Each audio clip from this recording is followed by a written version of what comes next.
좋은 아침 성경 일독 캠페인 이 정도는 알고 가자.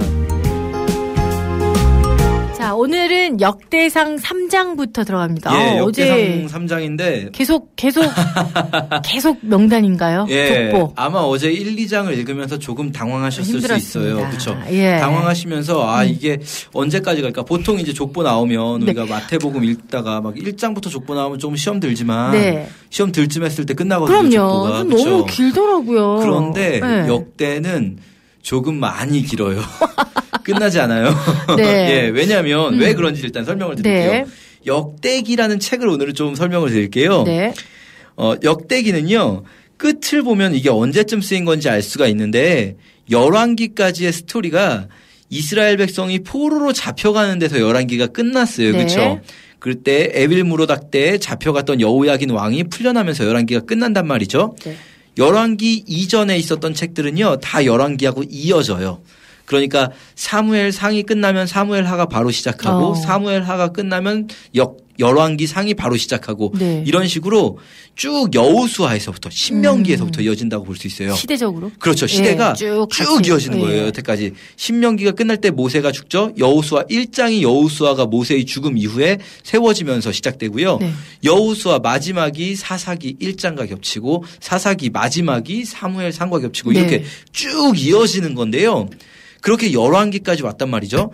그러니까 무슨 말이냐면 열왕기까지 이 전체의 스토리가 이게 신명기에서 열왕기까지 이 전체의 스토리가 기록된 것이 다 함께 동시대에 기록이 되었다는 네. 거예요. 제가 누누이 말씀드리지만 그래서 뭐 예전에는 이렇게 불렀는데 지금은 이렇다. 이게 바로 요 시대. 네. 즉 포로희. 이렇게 볼 수 있는데 이거하고 별개로 역대기는요. 마지막에 보면 끝날 때가 포로 귀환 이후까지가 나와요. 네. 역대기 족보를 잘 들여다보면 여고냐가 이제 여호야긴 왕이거든요. 이 여호야긴 왕 이후로도 한참 5대 후손까지가 나와요. 그러니까 역대기는 적어도 여호야긴보다 5대 이후까지쯤의 시점에 쓰여진 걸로 보이는 거거든요. 네. 한참 뒤에. 그럼 이때는 이스라엘 백성이 이미 포로 생활이 끝나고 원래 본토로 돌아온 상황이에요. 네. 이때 왜 역대기를 써야 하느냐? 요 시점에 쓰여진 책들이 에스라, 느헤미야 그리고 선지자 중에서는 대표적으로 학개, 스가랴, 말라기거든요. 네. 이 전체 에스라, 느헤미야, 학개, 스가랴, 말라기를 관통하는 시대의 분위기가 있어요. 그게 뭐냐면 패배의식이에요. 우리는 이제 망했어. 이런 느낌인 거죠. 왜냐하면 이 사람들이 포로기에 그래도 신앙으로 열왕기 같은 거 읽으면서 버티고 그래 우리가 이제 다시는 잘못하지 말자. 다시 공부하지 말고 한번 잘 하나님 앞에 다시 회개해 보자. 그러면 주님이 우리를 살려주실 거야 라고 생각하고 돌아왔단 말이에요. 네. 이스라엘 땅으로 성전을 다시 짓고 막 했는데 그런데 여전히 우리나라는 회복되지 않는 거예요. 여전히 돌아왔음에도 그렇죠. 불구하고. 우리가 돌아오고 성전도 다시 짓고 성벽도 다시 지었는데 여전히 이 나라는 페르시아의 식민지고 여전히 백성들의 먹고 사는 문제도 나아지지 않고 이 나라는 회복될 기미가 보이지 않는 거죠. 그때 이들을 지배하는 정서는 패배주의예요. 네. 성전을 지을 때도 마찬가지였습니다. 성전 짓는 일도 굉장히 어려웠는데요. 계속 어려운 이유가 이렇게 초라한 성전이 과연 진짜 성전인가. 이게 학개 스가랴에 나오는 내용이거든요. 네. 초라하다고 사람들이 비웃는 거죠. 그런 상황에서 결국 역대기가 쓰여지게 된 배경이 되는 거예요. 그 상황이. 우리가 어떤 민족입니까? 우리는 결코 하나님이 버리신 민족이 아니고 우리는 하나님이 처음부터 택하시고 하나님께서 우리 민족을 통하여서 이 땅 가운데 그분을 드러내시기로 작정하신 민족이다. 이게 역대기예요. 그래서 역대기는요. 처음부터 다시 쓰고 있어요. 그러니까 열왕기 같은 경우는 다윗의 죽음부터 시작해서 이 이스라엘의 멸망까지를 다루는 게 열왕기거든요. 네. 전체 역사 속에서 한 부분이죠. 역대기는 그렇지 않아요. 전체 역사가 역대기 안에 들어있어요. 다시 처음부터. 그렇죠. 그러니까 예. 처음부터니까 누구부터 나올까요? 아브라함. 아니요. 더 이전에 누가 있었습니까?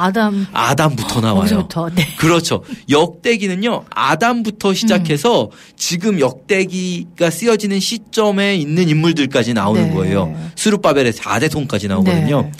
그러면 이게 이제 바로 요것 때문에 우리가 어려워지는 건데 이 수많은 인물들을 짧은 분량 안에 제일 뭐랄까요? 압축적으로 우겨 넣는 방법이 뭘까요? 족보겠네요. 족보죠. 그렇죠. 네. 바로 그래서 족보가 엄청 길어지는 거예요. 그렇군요. 아담에서부터 시작해서 이 긴 역사를 이 짧은 분량 안에 막 넣다 보니까 아담에서 다윗까지를 그냥 전부 족보로 처리해 버리는 거예요. 네.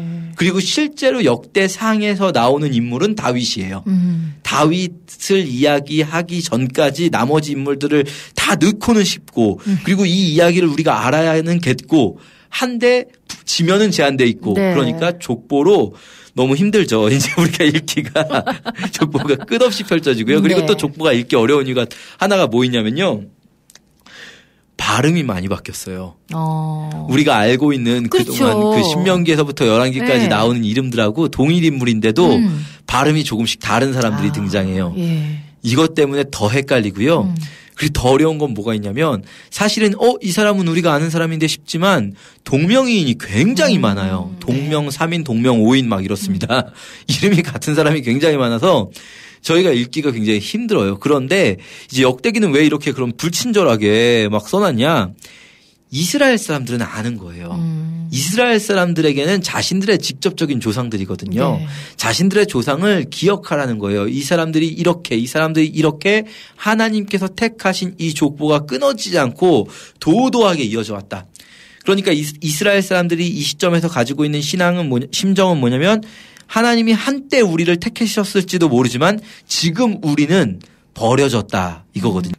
그러나 역대기는 그렇지 않다고 말하는 거예요. 네. 아담에서부터 시작된 하나님의 택하심이 지금 우리에게까지 끊어지지 않고 이어지고 있다. 그래서 1장에서는 아담에서 이제 에서와 야곱까지 네. 쭉 그러니까 아담에서부터 쭉 시작해서 막 읽다 보면 아브라함 나오고요. 이삭도 나오고요. 쭉 해서 에서와 야곱이 나오는데 에서 쪽의 족보가 쭉 나옵니다. 네. 그리고 2장에서 야곱의 족보가 나와요. 이스라엘. 그런데 여기서는 사실 1장부터 3장까지는요. 한 사람의 족보를 향해서 막 가요. 그래서 나중에 이스라엘에 실제로 여러 지파들이 또 있잖아요. 네. 그건 4장부터 다시 나와요. 이스라엘의 여러 지파들의 족보는. 1장부터 3장까지는 이스라엘의 족보 중에서 유다 자손 중에서도 한 사람을 향해서 쭉 가요. 그게 다윗이에요. 네. 그렇죠. 이제 감 오시죠? 네. 다윗은 정말 중요한 사람이거든요. 이 다윗에게로 쭉 흘러서 2장이 다윗까지 가고요. 그리고 3장에서는 다윗에서부터 다윗의 후손들.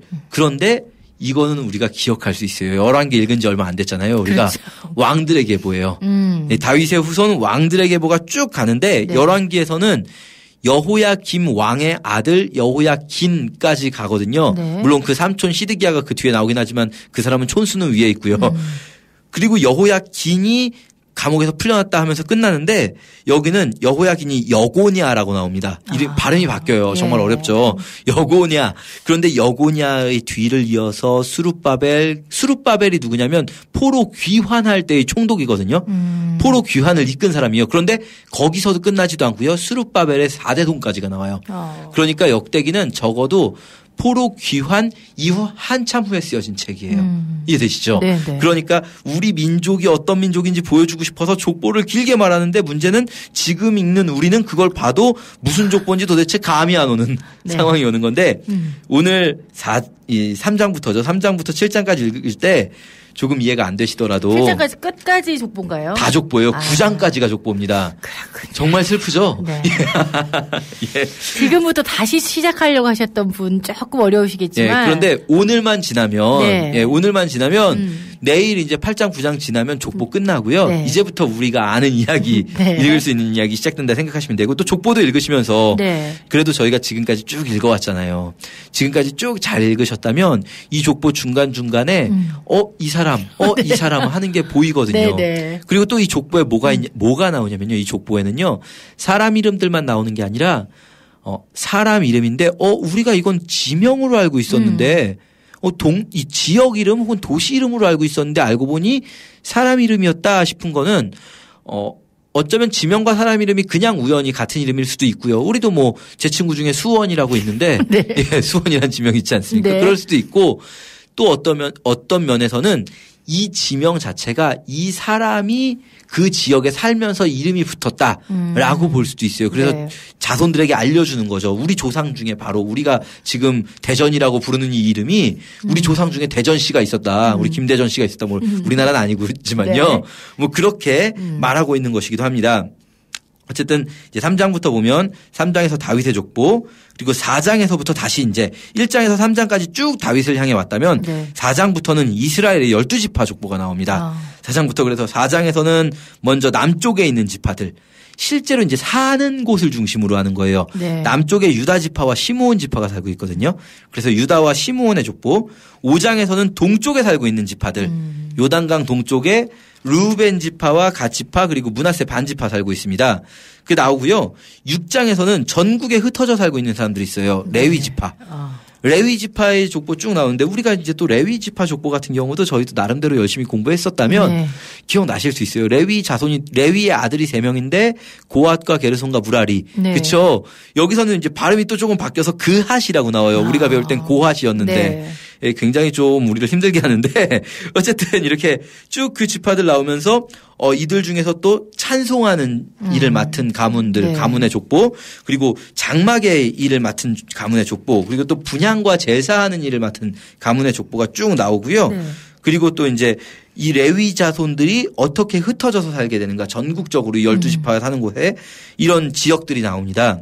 그리고 7장에서는 북쪽에 있는 지파들 많아요. 네. 북쪽에는 이제 왜냐하면 유다 위쪽을 전부 북쪽으로 보기 때문에 이사갈 지파, 납달리 지파, 므낫세 지파, 에브라임 지파, 아셀 지파 그리고 베냐민 지파 같은 경우에는 베냐민 지파가 북쪽에 사는 사람들도 일부가 있고 또 유다 바로 위에 붙어 사는 사람들도 일부가 있거든요. 그래서 7장에도 베냐민 지파가 잠깐 껴서 나오고 북쪽 지파들 사이에 네. 8장에서는 아예 베냐민 지파만 따로 떼어서 이 중부에 살고 있는 베냐민 지파 이야기가 나옵니다. 그래서 저희가 이렇게 7장까지 쭉 보시면 다 족보예요. 네. 너무 가슴 아프지만 오늘 성경 읽으시면서 조금 힘들 수가 있다는 거 미리 네. 말씀드립니다. 미리 이제 예방주사 맞고 시작하셔야 돼요. 건너뛰면 안 되나요? 하지만 여러분 요런 효과가 있을 수 있어요. 읽으시면서요. 네. 생각보다 많이 아는 사람이 나온다고 느끼실 수도 있어요. 열심히 따라오셨으면. 예. 생각보다 이 사람도 아는 사람이고 이 사람 들어봤던 것 같은데 다 나와요. 우리가 네. 그동안 했던 사람들 다 나온다고 보면 됩니다. 네. 무슨 갈렙, 여호수아 다 나옵니다. 뭐 모세, 아론 전부 들어가 있어요. 이 족보에. 네. 그러니까 물론 이스라엘 사람들 이걸 원래 읽었던 이스라엘 그 후손들은 우리보다 더 많이 알았겠죠. 자기들 네. 조상이니까. 하지만 우리도 읽으면서 그동안 우리가 쭉 알고 있었던 그 내용들을 한번 이렇게 쭉 지파별로 혹은 네. 족보별로 정리해 볼 수 있는 시간이 될 수도 있으니까요. 네.